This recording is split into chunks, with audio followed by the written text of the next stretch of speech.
কি খবরের কাগজ পড়েছো না শাড়ি পড়েছো তুমি? তুই এতটা উঁচুতে আছিস, পারবো কি করে আমি সেটাই ভাবছি।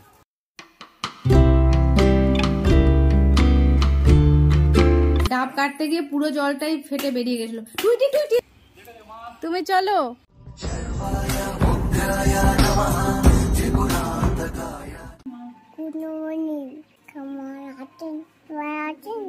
গাইস আজকে 19th ফেব্রুয়ারি আর আজকে হচ্ছে শিবরাত্রি। অ্যাকচুয়ালি কালকে শিবরাত্রি ছিল, কালকে সন্ধ্যাবেলা যেহেতু পড়েছে আজকে সকাল অব্দি আছে। তোমরা তো কালকের ব্লগটা দেখলেই যে আজকে আমরা সকালে করার চিন্তা ভাবনা নিয়েছি, কারণ ওনার শরীর খারাপ ছিল। তো আমি টুইটি অলরেডি চান টান করে সকাল সকাল রেডি হয়ে গেছি আর এখন ঘড়িতে বাজে 10:30।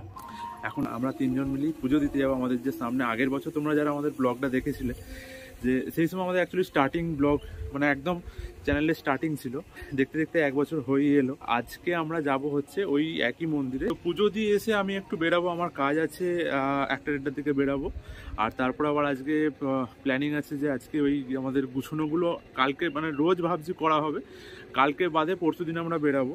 প্যাকিং সব করতে হবে, তো সেগুলোও একটা মাথায় চাপ আছে। আজকে অনেকগুলো প্রোগ্রাম আছে, সেগুলো পরপর স্টেপ বাই স্টেপ হবে।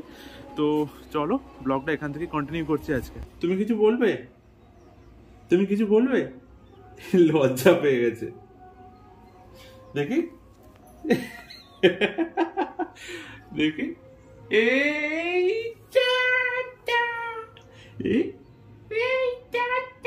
এতদিন ব্লগ করছি, আমাদের সেলফি স্টিক ছিল না, ওই একটা ছোট স্ট্যান্ড টাইপের ছিল, তখন তো জানতাম না, তো সেটা দিয়ে এতদিন চালিয়েছি। আজকে 2-3 দিন হলো সেলফি স্টিকটা আছে বলে একটুখানি মানে ওয়াইড অ্যাঙ্গেলটা নিয়ে যাচ্ছে। কি খবরের কাগজ পড়েছো না শাড়ি পড়েছো তুমি?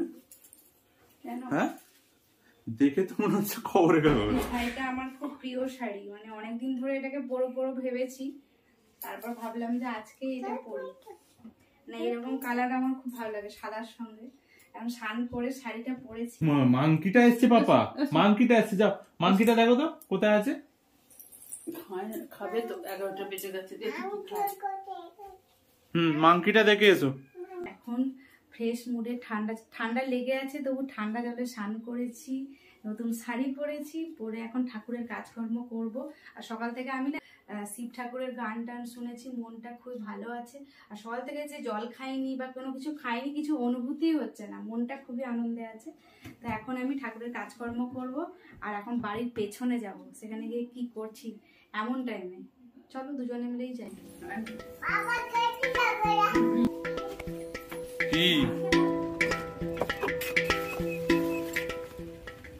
এতটা উঁচুতে আছে, পারবো কি করে আমি সেটাই ভাবছি। আমাদের ডাবটা আছে ওইখানে, ওটাই আমাদের লক্ষ্য, আর আমরা আছি এখানে। হবে খুব চাপের ব্যাপার। ওই তো এটা হতে পারে, ট্রাই করছি, মানে আমার বেস্ট দিয়ে আমি ট্রাই করছি, কিন্তু ব্যাপারটা হচ্ছে তুমি তো ওখান থেকে ক্যামেরাটা করবে, আমি এখানটা চেয়ারটা নিয়ে পড়বো উল্টে। গঙ্গাধরায় শিব গঙ্গাধরায় হর হর ভোলে নমঃ শিবায়। Successfully overcome. চলো এবার চেয়ারটাও নিতে হবে, চেয়ারটা নিতে হবে বলছি। তুমি আবার সেই সরস্বতী পুজোর ডাব কাটার মতো করনি বাবা। ডাব কাটতে গিয়ে পুরো জলটাই ফেটে বেরিয়ে গেছিল। টুইটি এসছে। ডাবের জলটা তো এতে পঞ্চামৃতে দেবো।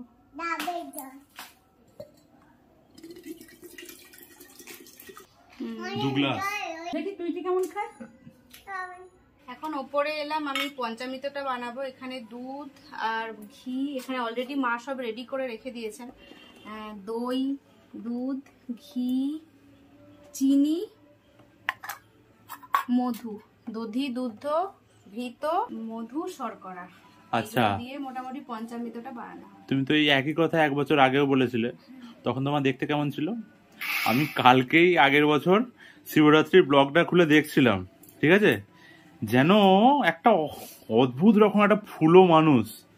তোমরা যদি শিবরাত্রির ভিডিওটা না দেখে থাকো আগের বছরের, দেখো একদম প্রথমের দিকে আমাদের আছে। প্রেগন্যান্সির পরে প্রত্যেক মেয়েরা একটু হেলদি মোটা সোটা হয়ে যায়, ওটা আবার ঠিক হয়ে যায়। এটা মানে ডবল ছিলি তুই ভাই, এটা ন্যাচারাল ব্যাপার, এ ডবল ছিলি তুই। এটা খুলে দাও মধুটা। আমি এখন তাহলে পঞ্চামৃতটা রেডি করে নিই। এখানে হচ্ছে দুধ দিচ্ছি, একটু বেশি করে দুধ দিচ্ছি কারণ এখানে তিনটে মন্দিরে আমি যাব আমার বাড়িতে বাদে। আর সাথে দই দিয়ে দিলাম, ঘি দিয়ে দিচ্ছি। নামটা যেমন পঞ্চামৃত, পঞ্চ অমৃত, সত্যিকারে পঞ্চামৃত খেতেও অমৃতের মতনই স্বাদ হয়। আচ্ছা, এটা মধু না এটা সাদা তেল এইরকমই লাগছে। এই মধুগুলো আর ভালো হবে। আর এই চিনিটা আমি মিশিয়ে দিচ্ছি এর সাথে। আর এটা যেহেতু একটু পরিমাণটা বাড়াবো আর ডাবের জল অ্যাড করে দিচ্ছি।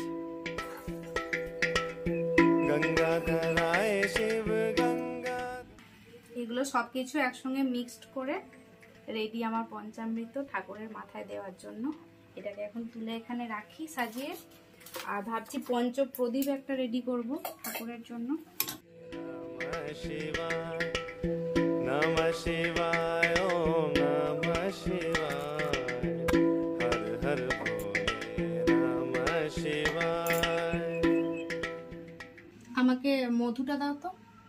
জটাধরায় শিব জটাধরায়, হর হর ভোলে নমঃ শিবায়।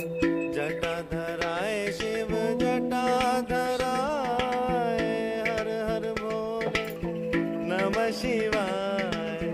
নমঃ শিবায়, ওম নমঃ শিবায়, হর হর ভোলে নমঃ শিবায়। এভরিওয়ান নমঃ শিবায়, ওম নমঃ শিবায়। আমার তো ঠাকুরকে দেয়া হয়ে গেল, খুব ভালো লাগছে। আর কৌশিকও দিচ্ছে আজকে। কৌশিককে বলেছি যে তুমি আমার সঙ্গে একটু আজকে বার করবে। আজকে বার করাটা খুব ভালো, শরীরের জন্য স্বাস্থ্যকর ভাবে। তো আমরা এখানে দিয়ে দিয়েছি। আর সামনে যে আমাদের বড় মন্দির আছে ওখানে একবার যেতে ইচ্ছে করছে, তো সাথে টুইটিকে নিয়েও যাব। ওমা কোথায় যাচ্ছে গো? কি মিষ্টি লাগছে বাবা। এই তো এক্ষুনি যাবো আর আসবো।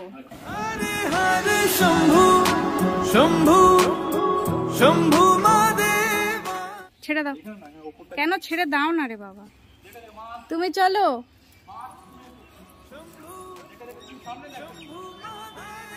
আমি আসছি তো, তুমি চলো। ওর একজন ফ্রেন্ডও হয়েছে তো এখানে দেখছি, একই বয়সী বলে। শম্ভু শম্ভু মহাদেব, শম্ভু শম্ভু শম্ভু মহাদেব, শম্ভু শম্ভু শম্ভু মহাদেব। কর্পূর গৌরম করুণাবতারম, সংসার সারম ভুজগেন্দ্র। তো গাইজ মন্দিরে এসে ঠাকুরকে পঞ্চামৃত দিয়ে দিয়েছি। আর এই মাত্র পঞ্চামৃত খেলাম। এখানে আমাদের বাড়ির যে দাদা এখানে পুজো করেন, তো একটু মিষ্টিও খেলাম। আর এবার এখান থেকে বেরিয়ে যাব। এখানে মন্দিরে এসে টুইটির অনেক ফ্রেন্ডদের সঙ্গে দেখা হয়েছে।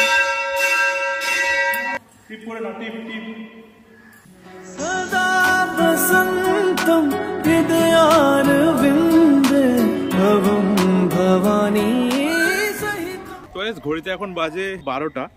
আর আমাদের সবকিছু পুজো টুজো দেওয়া সবকিছু কমপ্লিট হয়ে গেল। মন্দির থেকে এইমাত্র আমরা বেরিয়ে যাচ্ছি। আর সকাল থেকে এরকম ভালোও লাগছে, মনে হচ্ছে না কিছু সকাল থেকে কিছু খাইনি, অন্যদিন খিদে পেয়ে যায়। তো আমরা এখন এখানে মন্দির থেকে বেরিয়ে যাচ্ছি। তো গাইজ আজকে মনটা খুবই ভালো লাগছে। আর পুজো দিয়ে দিলাম, ঠাকুরকে মন ভরে ডেকে প্রণাম টোনাম করে নিলাম। তো এই ব্লগটাকে এখানেই শেষ করছি। সবাই ভালো থেকো, সুস্থ থেকো এবং অবশ্যই পজিটিভ থেকো। কালকে আসছি নতুন ব্লগ নিয়ে। আর তোমরাও ভালো করে আজকের দিনটাকে কাটা। আজকের মতো টাটা, বাই বাই। বাড়িতে এসে প্রথমে পঞ্চামৃত খেয়ে তারপরে একটু আদা খেলাম। আদা খেলে গ্যাসটা যদি কিছু থাকে ওটা ক্লিয়ার হয়ে যায়। আর এখানে তো আমি যেটা করি মেনলি সাগু খাই। তো এখানে দেখো কত বড় বড় দানার সাগু। এত বড় দানার সাগু যদিও কোনোদিন খাইনি। তো এই সাগু খাওয়া হবে। আর সাথে আছে দুধ। আর এখানে সন্দেশ মিষ্টি মিষ্টি আছে, কলা আর ফল টল দিয়ে এখন এটা খাবো।